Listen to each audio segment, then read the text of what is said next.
ML15BCP2LP, and we're going to change the evaporator and cabinet sensors.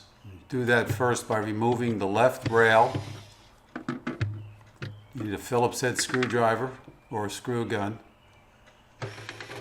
And notice the left rail, that's where the sensor wire goes through, so be cognizant of that. Then remove the right rail.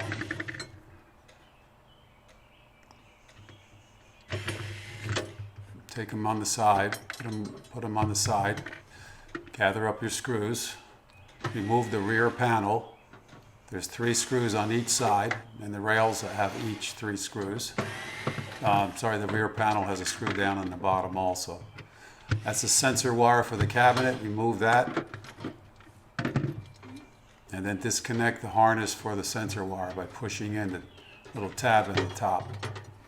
Remove the rail. Notice the rail has a hole in it for the sensor wire when you put it back together. So now I'm going to continue removing the rear panel.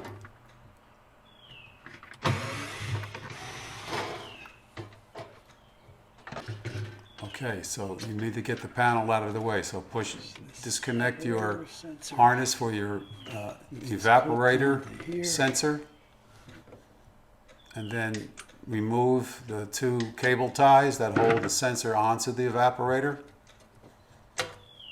like so.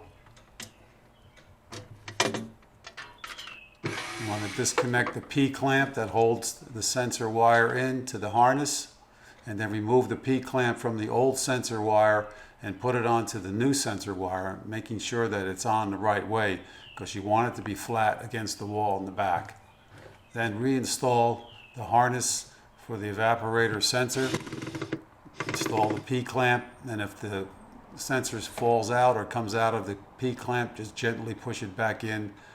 That would prevent any vibrations and maybe future problems. So just push it in, or you could take the P-clamp off and redo it.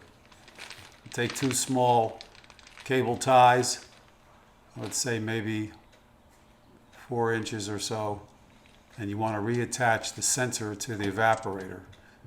And as you just pull them as tight as you can so that the sensor is touching the plate.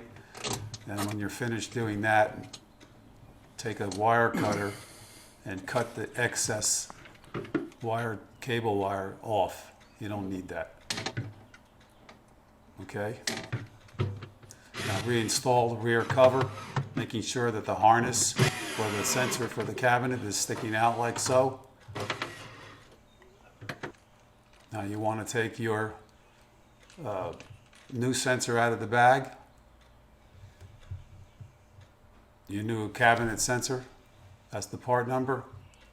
Remove the old sensor from the cover that holds the sensor on, and then there's 2 indentations on the sensor and a little cutout there, a little slot. Just line it up and then push it in with your fingers. And now you're going to reattach that cabinet sensor to the harness.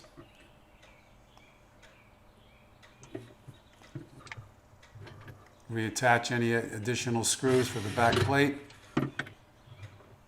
Tighten everything up.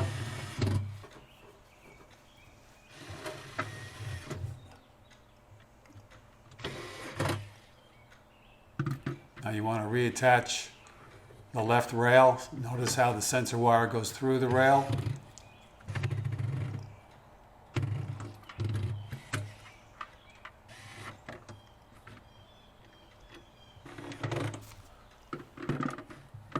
Okay, so now you want to tuck that wire underneath that cover, either through the back rail or underneath the cover itself, and then just tighten up the sensor wires, and that's it. You're all done. Thanks for watching.